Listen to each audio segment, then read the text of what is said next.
झूली में ओ बाबा। ओम शांति। वर्तमान परिस्थितियों को देखते हैं तो चारों ओर संसार में, समाज में और व्यक्ति के भीतर भी अनेक प्रकार के उतराव चढ़ाव, विपरीत परिस्थितियां, उपद्रव, परेशानियां, समस्याएं, विघ्न बढ़ते जा रहे हैं। कुदरती आपदाएं अपना रंग दिखा रही हैं। विश्व युद्ध आगे समय की समीपता का इशारा दे रहा है। ऐसे में त्रिकालदर्शी परमपिता परमात्मा हमें जब अपने समान त्रिकालदर्शी बना देते हैं, हम इस ड्रामा के आदि मध्य अंत को यथार्थ समझ जाते हैं, तो मन में उलझन नहीं रहती। मन प्रश्नचित्त से प्रसन्नचित्त बन जाता है। ड्रामा के सीन को साक्षी होकर देखने का हमारा अभ्यास हमें अनेक प्रकार की विपरीत परिस्थितियों में भी एक रस रखता है। ईश्वरीय ज्ञान हमारी आंतरिक स्थिति को परिपक्व बनाने का आधार बन जाता है। तो ड्रामा के विभिन्न सीन्स को देखते हुए कैसे हम अपनी आंतरिक स्थिति को अचल, अडोल, एक रस बनाएं, कैसे ड्रामा का ज्ञान हमारी आंतरिक सुरक्षा करता है, आज की मुरली हमें समझा रही है। सुनते हैं बाबा के मधुर महावाक्य। आज है 7 तारीख, 7 मार्च 2025। बाबा के महावाक्य हैं, मीठे बच्चे, यह अनादि अविनाशी बना बनाया ड्रामा है। अनादि भी है, कोई आदि नहीं है, चलता रहता निरंतर। अविनाशी है, विनाश भी नहीं होता है। और बना बनाया है, इसको किसी ने बनाया भी नहीं है, रेडीमेड है। इसमें जो सीन पास हुई वह फिर कल्प के बाद ही रिपीट होगी। इसलिए सदा निश्चिंत रहो, टेंशन फ्री रहो, क्योंकि जो सीन पास हुई दोबारा नहीं आने वाली, आएगी अगले कल्प। इसलिए निश्चिंत हो और अगले सीन की ओर अपना ध्यान केंद्रित करो। प्रश्न है, यह दुनिया अपनी तमो प्रधान स्टेज पर पहुंच गई है, उसकी निशानियां क्या है? उत्तर है, दिन प्रतिदिन उपद्रव होते रहते हैं। कितनी घमसान हो रही है। चोर कैसे मार पीट कर लूट ले जाते हैं। बिना मौसम बरसात पड़ती रहती है, कितना नुकसान हो जाता है। यह सब तमो प्रधानता के चिन्ह हैं। तमो प्रधान प्रकृति दुख देती रहती है। तुम बच्चे ड्रामा के राज को जानते हो, इसलिए कहते हो नथिंग न्यू। बस एक ड्रामा का राज कि ये बनी बनाई बन रही है और इस बनी बनाई में सबका कल्याण छिपा हुआ है और कुछ भी नया नहीं है, कल्प पहले भी हुआ था। बस फिर व्यर्थ संकल्प बंद, समर्थ संकल्प शुरू हो जाते हैं। Nothing new. ओम शांति। अभी तुम बच्चों पर ज्ञान की वर्षा हो रही है, भीग रहे हैं सारे। बाबा ज्ञान की वर्षा कर रहे हैं। तुम हो संगम योगी और बाकी जो भी मनुष्य हैं वह सब है कलयुगी। सोचो, केवल एक जगह पर बरसात हो रही है, बाकी किसी भी जगह नहीं हो रही, बाकी जगह सूखा है। हम कितने भाग्यशाली हैं। हम संगम युगी ब्राह्मणों को बाबा स्पेशल पालना दे रहे हैं, ज्ञान की वर्षा कर रहे हैं। इस समय दुनिया में अनेक मत मतांतर हैं।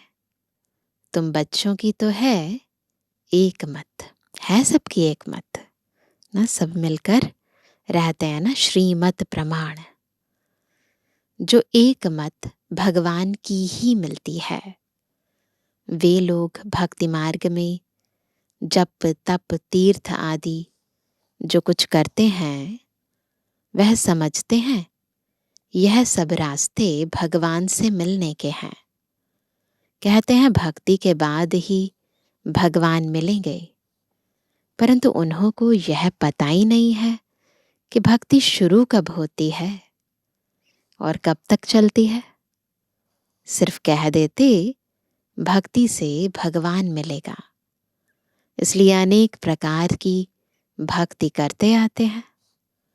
यह भी खुद समझते हैं कि परंपरा से हम भक्ति करते आए हैं, एक दिन भगवान जरूर मिलेगा, इसी आश से भक्ति करते हैं कोई ना कोई रूप में भगवान मिलेगा। गाते हैं ना, कभी राम बन के कभी श्याम बन के, किसी भी रूप में आ जाओ। क्या करेंगे? जरूर सदगति करेंगे। भगवान मिलेंगे तो क्या करेंगे? क्योंकि वह है ही सर्व का सदगति दाता। भगवान कौन है, कब आएगा, यह भी नहीं जानते। महिमा भल किस्म किस्म की गाते हैं। कहते हैं भगवान पतित पावन है, ज्ञान का सागर है, ज्ञान से ही सदगति होती है। यह भी जानते हैं भगवान निराकार है, जैसे हम आत्मा भी निराकार है, पीछे शरीर लेती है। हम आत्माएं भी बाप के साथ परम धाम में रहने वाली हैं। हम यहाँ के वासी हैं, यहाँ के वासी हैं? नहीं, हम यहाँ के वासी नहीं हैं। कहाँ के निवासी हैं ना?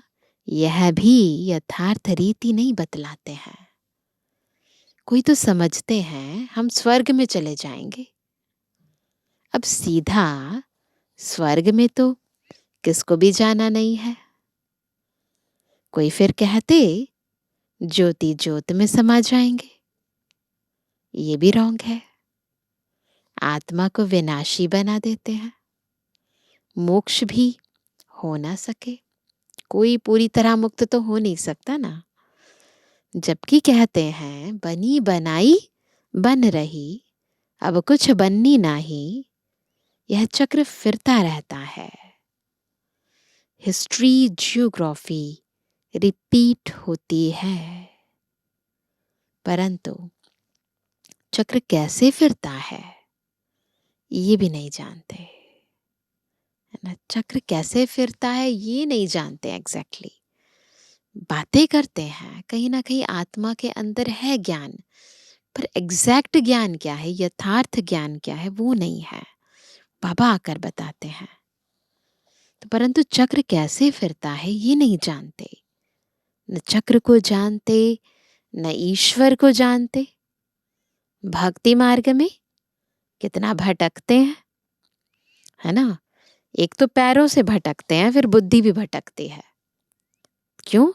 क्योंकि ईश्वर को भी नहीं जानते, चक्र को भी नहीं जानते। भगवान कौन है यह तुम जानते हो। भगवान को फादर भी कहते हैं, तो बुद्धि में आना चाहिए ना।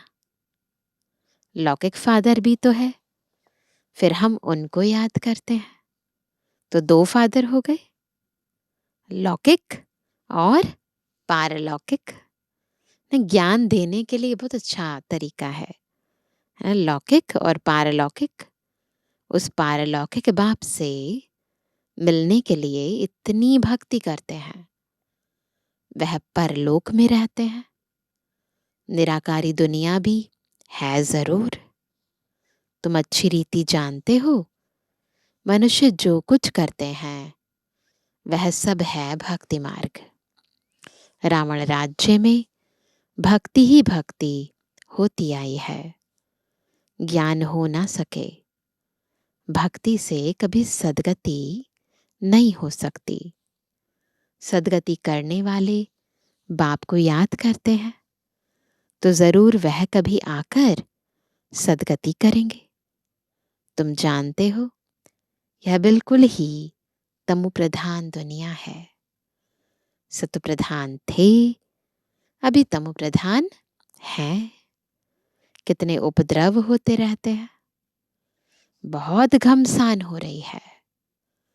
चोर भी लूटते रहते हैं, कैसे कैसे मार पीट कर चोर पैसे लूट ले जाते हैं ना। ऐसी ऐसी दवाइयां हैं जो सूंघा कर बेहोश कर देते हैं। ये है रावण राज्य। यह बहुत बड़ा बेहद का खेल है। इसको फिरने में 5000 वर्ष लगते हैं। खेल भी ड्रामा मिसल है, नाटक नहीं कहेंगे। नाटक में तो समझो कोई एक्टर बीमार पड़ता है तो अदली बदली कर लेते हैं, तो नाटक नहीं है, एक तरह से फिल्म है। फिल्म एक बार बन गई तो वही रील रिपीट होगी। लेकिन नाटक तो शूट भी होता रहता है और दिखाते भी रहते हैं। तो अगर कोई बीमार हो जाता है एक्टर तो रिप्लेस कर देते हैं। इसमें तो ये बात हो ना सके। यह तो अनादि ड्रामा है ना। समझो कोई बीमार हो पड़ता है तो कहेंगे ऐसे बीमार होने का भी ड्रामा में पार्ट है। ये अनादि बना बनाया है। और किसको तुम ड्रामा कहो तो मूंझ जाएंगे। तुम जानते हो, यह बेहद का ड्रामा है। कल्प बाद फिर भी यही एक्टर्स होंगे। जैसे अभी बरसात आदि पड़ती है, कल्प बाद फिर भी ऐसे ही पड़ेगी। यही उपद्रव होंगे।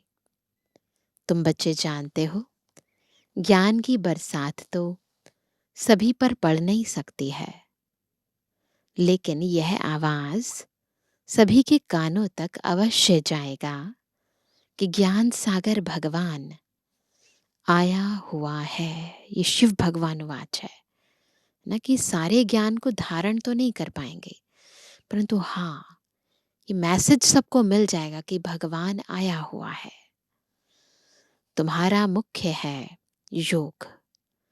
ज्ञान भी तुम सुनते हो, बाकी बरसात तो सारी दुनिया में पड़ती है। तुम्हारे योग से स्थायी शांति हो जाती है। तुम सबको सुनाते हो कि स्वर्ग की स्थापना करने भगवान आया हुआ है। अभी शिवरात्रि होकर गई तो कितना ढिंडोरा पिटवाया, कितनी प्रदर्शनियां लगाई ना, कितने मेले लगाए ना, कितनी रैलियां निकाली, कितने प्रोग्राम्स किए। परंतु ऐसे भी बहुत हैं जो अपने को भगवान समझ लेते हैं, तो तुमको फिर कौन मानेगा। इसलिए बाप समझाते हैं, कोटों में कोई निकलेंगे। तुम्हारे में भी नंबरवार जानते हैं भगवान बाप आया हुआ है। बाप से तो वर्षा लेना चाहिए ना। कैसे बाप को याद करो वह भी समझाया है। अपने को आत्मा समझो। मनुष्य तो देह अभिमानी बन गए हैं। बाप कहते हैं, मैं आता ही तब हूं जब सभी मनुष्य आत्माएं पतित बन जाती हैं। तुम कितने तुम प्रधान बन गए हो। अब मैं आया हूं तुमको सतु प्रधान बनाने। कल्प पहले भी मैंने तुमको ऐसे समझाया था। तुम तमो प्रधान से सतु प्रधान कैसे बनेंगे। सिर्फ मुझे याद करो। मैं आया हूं तुमको अपना और रचना का परिचय देने। उस बाप को सभी याद करते ही हैं। रावण राज्य में आत्मा अपने बाप को याद करती है। बाप है ही अशरीरी बिंदी है ना, उनका नाम फिर रखा गया है। तुमको कहते हैं सालीग्राम और बाप को कहते हैं शिव। तुम बच्चों का नाम शरीर पर पड़ता है, बाप तो है ही परम आत्मा। केवल शिव बाबा का आत्मा पर नाम है, बाकी सबका शरीर पर नाम है। उनको शरीर तो लेना नहीं है, उसने इनमें प्रवेश किया है। यह ब्रह्मा का तन है, इनको शिव नहीं कहेंगे ना, तन तो ब्रह्मा का है, शिव बाबा ने लोन पर लिया है। आत्मा नाम तो तुम्हारा है ही, फिर तुम शरीर में आते हो। वह परम आत्मा है, सभी आत्माओं का पिता। तो सभी के दो बाप हो गए, एक निराकारी, एक साकारी। इनको फिर अलौकिक वंडरफुल बाप कहा जाता है।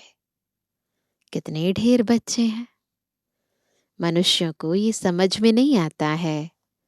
प्रजापिता ब्रह्मा कुमार कुमारियां इतने ढेर हैं, ये क्या है, किस प्रकार का ये धर्म है, समझ नहीं सकते। तुम जानते हो यह कुमार कुमारी प्रवृत्ति मार्ग का अक्षर है ना। ना फैमिली होती है तो उसमें भाई बहन होते हैं, माँ बाप कुमारी और कुमार। भक्ति मार्ग में तुम याद करते हो, तुम मात पिता हम बालक तेरे। अभी तुमको मात पिता मिला है, तुमको एडॉप्ट किया है। सतयुग में एडॉप्ट नहीं किया जाता है, वहाँ एडॉप्शन का नाम ही नहीं, वहाँ नाम ही नहीं होता। एडॉप्शन कैसे करते हैं, सबके पास अपने बच्चे होते हैं ना, है ना। तो द्वापर युग के बाद कभी किसी राजाओं के बच्चे नहीं होते तो एडॉप्ट करते हैं। लड़की होती है, लड़का नहीं होता है, उत्तराधिकारी नहीं होता है, या कोई और कारण होता है तो एडॉप्ट करते हैं। लेकिन सतयुग त्रेता में सब चीज़ें परफेक्ट होती है, तो एडॉप्शन का तो नाम ही नहीं है। यहाँ फिर भी नाम है। वह है हद का बाप, यह है बेहद का बाप। बेहद की एडॉप्शन है, एक दो को एडॉप्ट नहीं करते, बेहद की एडॉप्शन है। यह राज बहुत ही गुह्य समझने लायक है।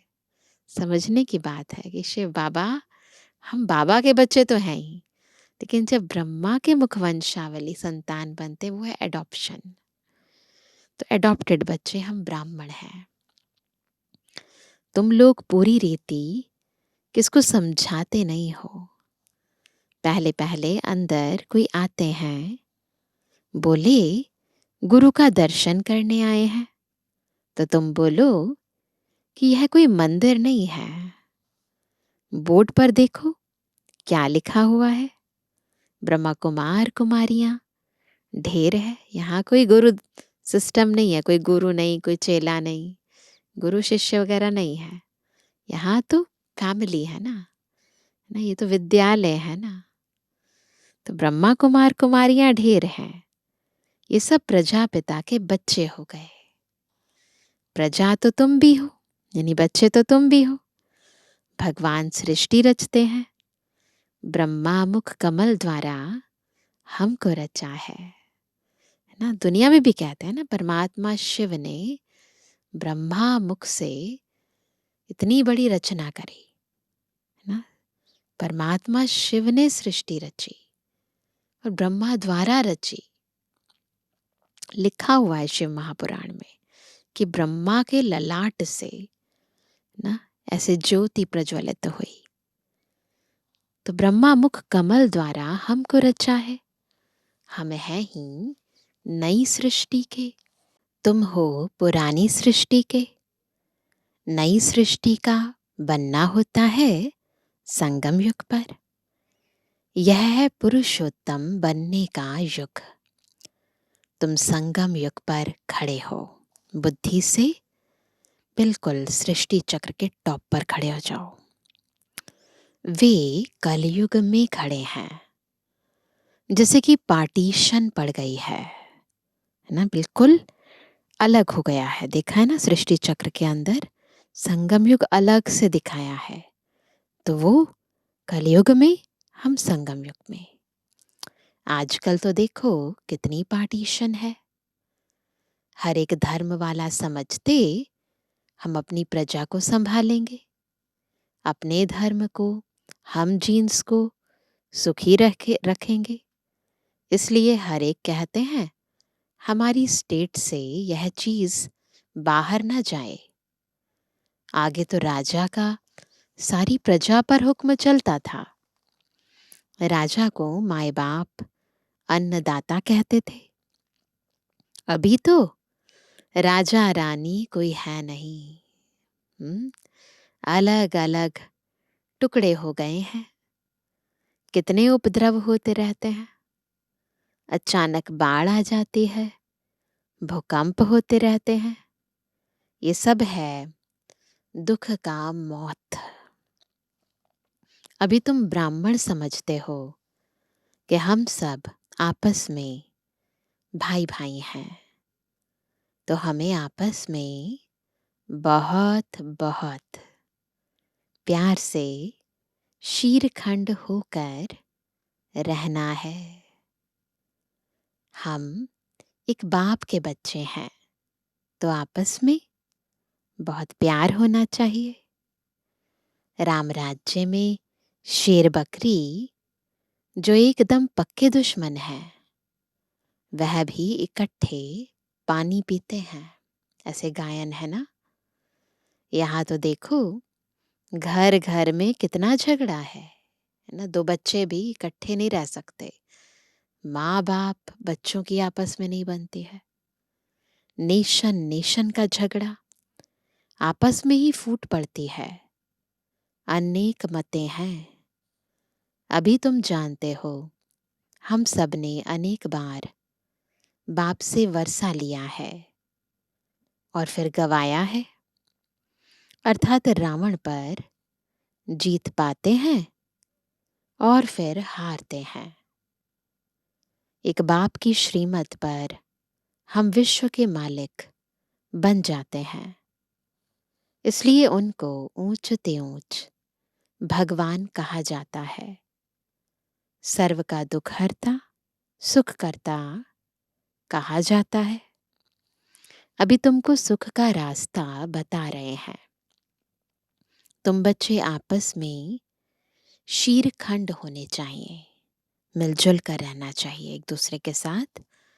दुनिया में आपस में सब है लून पानी, है ना। किसी की किसी से बनती नहीं है, मिक्स नहीं हो पाते, संस्कार नहीं मिला पाते, एक दो को मारने में देरी नहीं करते। तुम ईश्वरीय औलाद तो शीरखंड होने चाहिए। तुम ईश्वरीय संतान देवताओं से भी ऊंच ठहरे। तुम बाप के कितने मददगार बनते हो, पुरुषोत्तम बनाने के मददगार हो। तो यह दिल में आना चाहिए हम पुरुषोत्तम हैं। तो हमारे में वह दैवी गुण है। अपने अंदर खुद ही चेक करो कि बाबा हमें पुरुषोत्तम बना रहे हैं, है ना। मनुष्य से देवता बना रहे हैं, तो क्या मेरे में दैवी गुण आ गए हैं?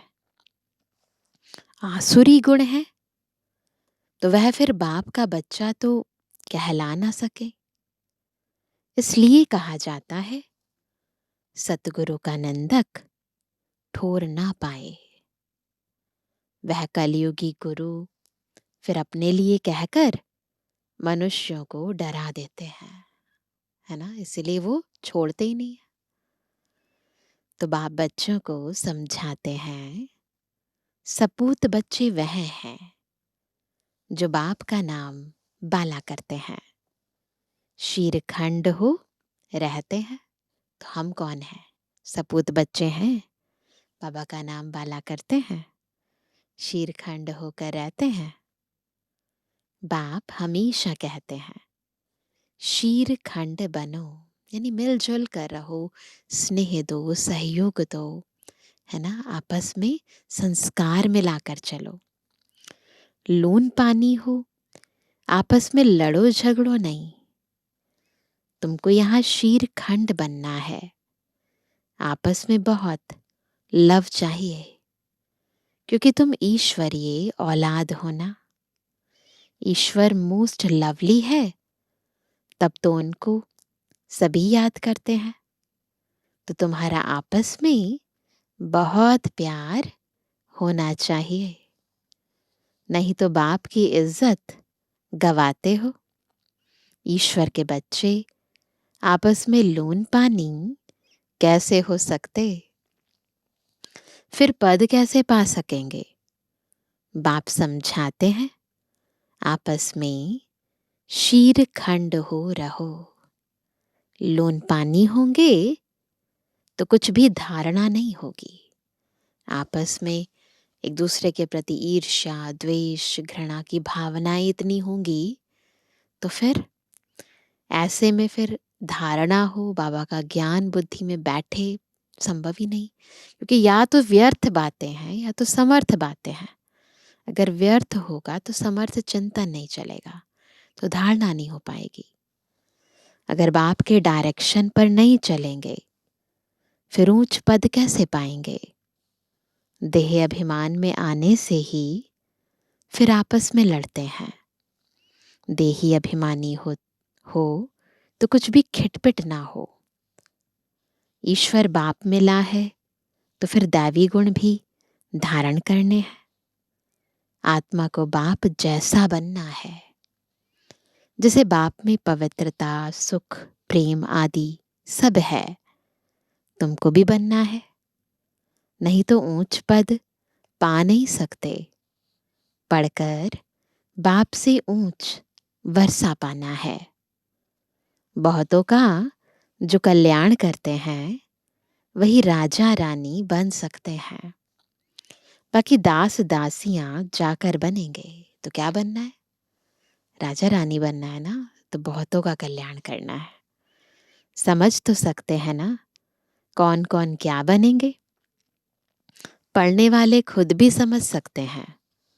इस हिसाब से हम बाबा का क्या नाम निकालेंगे? ईश्वर के बच्चे तो मोस्ट लवली होने चाहिए।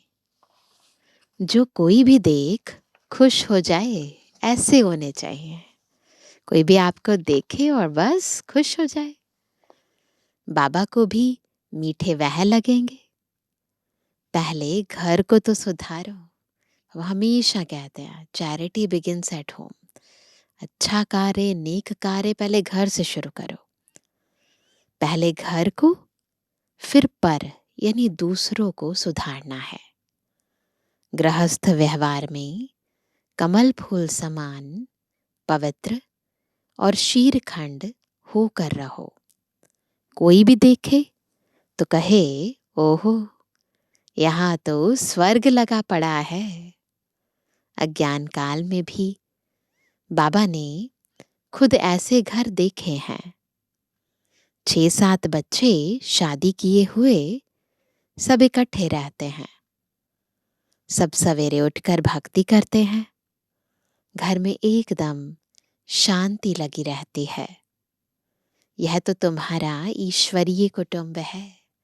जब वहां पर बिना ज्ञान के भी लोग ऐसे रह सकते हैं, तो हमारा तो ईश्वरीय कुटुंब है ना। हंस और बगुला इकट्ठा तो रह नहीं सकते। तुमको तो हंस बनना है। लून पानी होने से बाबा राजी नहीं होगा। बाप कहेंगे, तुम कितना नाम बदनाम करते हो, है ना। समझो वो बगुले हैं, यानी वो तो ज्ञान नहीं जानते ना। अच्छा क्या है, बुरा क्या है, सही क्या है, गलत क्या है, वो नहीं जानते हैं। तो ठीक है, वो जो बोल रहे हैं, कर रहे हैं, लेकिन उनके साथ फिर हम भी वैसे बन जाएं, है ना। हमें तो हंस बनना है ना। तो अगर हम भी लून पानी होंगे तो फिर बाबा को अच्छे लगेंगे। तो बाबा कहते फिर बाबा का नाम बदनाम कर देंगे ना। अगर शीरखंड होकर नहीं रहेंगे तो स्वर्ग में ऊंच पद पा नहीं सकेंगे, बहुत सजा खाएंगे।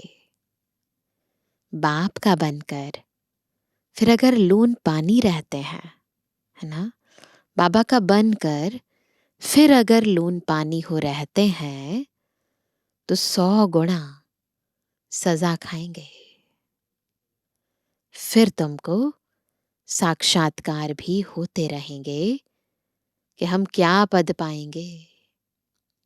अच्छा, अच्छा मीठे मीठे के लिए जवानी बच्चों पे जुबानी बाप दादा का दिल जान सको प्रेम से नंबरवार प्रसाद अनुसार याद कर हम रूहानी बच्चों की रूहानी बाप दादा को गुड मॉर्निंग, नमस्ते नमस्ते नमस्ते। धारणा के लिए मुख्य सार पहला, सदा ध्यान रहे हम ईश्वर के बच्चे हैं, हमें मोस्ट लवली होकर रहना है। आपस में कभी भी लून पानी नहीं होना है। पहले अपने को सुधारना है, फिर दूसरों को सुधारने की शिक्षा देनी है। दूसरा, जैसे बाप में पवित्रता, सुख, प्रेम आदि सब गुण हैं, ऐसे बाप समान बनना है। ऐसा कोई कर्म नहीं करना है जो सतगुरु का निंदक बने। अपनी चलन से बाप का नाम बाला करना है। वरदान है, बाप और प्राप्ति की स्मृति से क्या याद रखेंगे? बाबा को याद रखेंगे और बाबा से हमें क्या प्राप्ति होती है। बाप और प्राप्ति की स्मृति से सदा हिम्मत उल्लास में रहने वाले एक रस अचल भव। कैसे बनेंगे एक रस अचल? जब बाबा और प्राप्ति की स्मृति से सदा हिम्मत और उल्लास में रहेंगे। बाप द्वारा जन्म से ही जो प्राप्तियां हुई हैं उनकी लिस्ट सदा सामने रखो। जब प्राप्ति अटल अचल है तो हिम्मत और उल्लास भी अचल होना चाहिए। हो रही है ना, सदा शिव से सदा काल की अविनाशी प्राप्तियां हो रही है ना, तो फिर हिम्मत और उल्लास भी अचल होना चाहिए। अचल के बजाय यदि मन कभी चंचल हो जाता है, वह स्थिति चंचलता में आ जाती है, तो इसका कारण है कि बाप और प्राप्ति को सदा सामने नहीं रखते।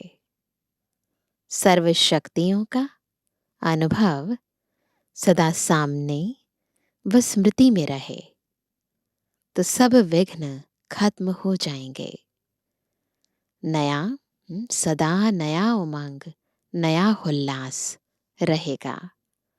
स्थिति एक रस और अचल रहेगी। तो लिस्ट बनाओ, बाबा से मुझे क्या क्या मिला है। देखते जाओ, मनन करते जाओ, अंदर की हिम्मत और उल्लास को सदा काल का बनाओ।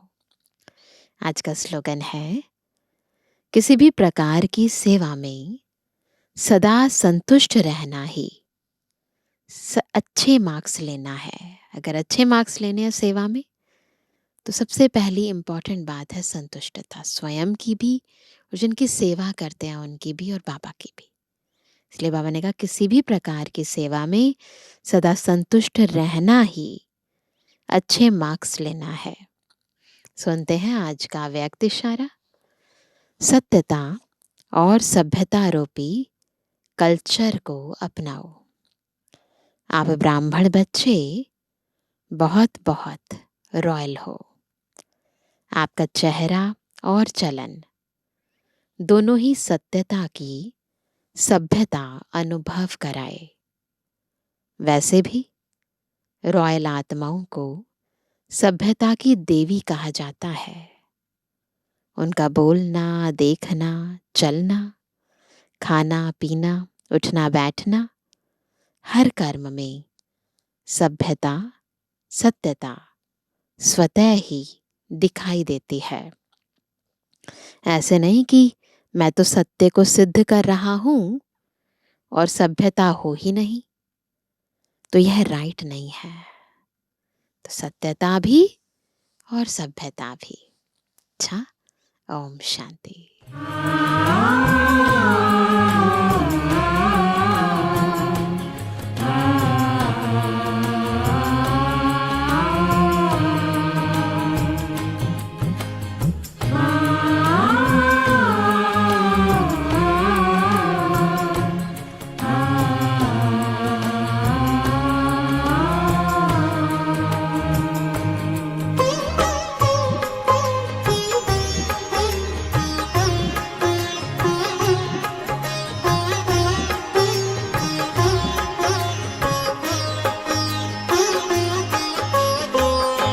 मन पंछी तू उड़ जा वतन में, रुत है ये प्रभु मिलने की। मस्त पवन है, महका चमन है, मस्त पवन है, महका चमन है, बेला है मंगल मिलने की। मन पंछी तू उड़ जा वतन में, रुत है ये प्रभु मिलने की।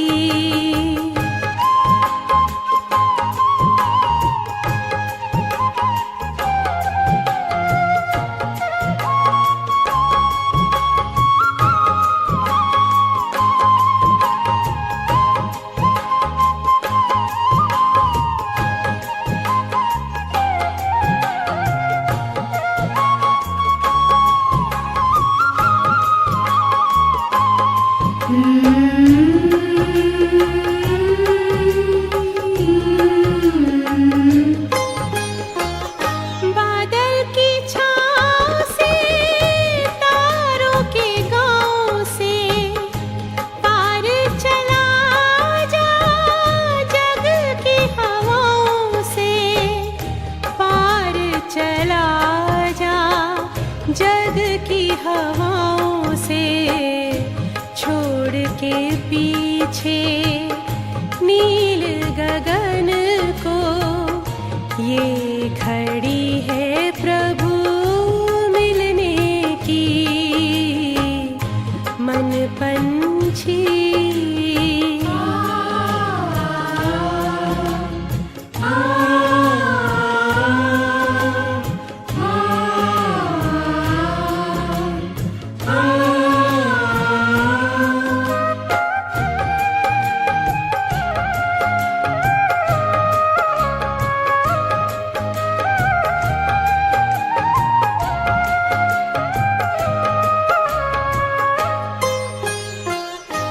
भूल के सारे जग का आकर्षण, तोड़ के झूठे देह का बंधन, तोड़ के झूठे देह का बंधन। उड़ जा प्रेम के पंख लगा कर, दिल में लगन अब मिलने की। मन पंछी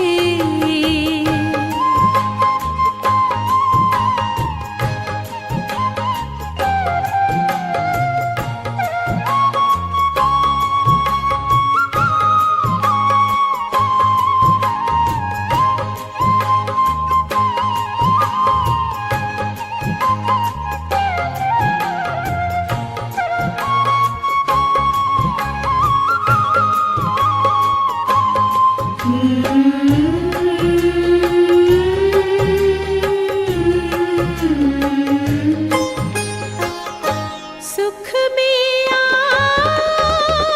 हम खो जाए, परम पिता से आनंद पाए, परम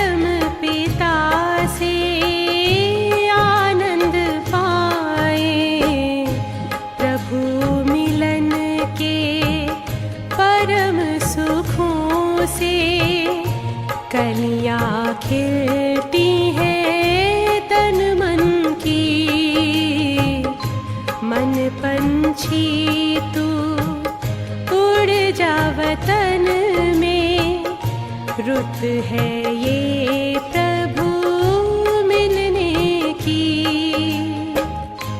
मस्त पवन है महका चमन है, मस्त पवन है महका चमन है, बेला है मंगल मिलने की।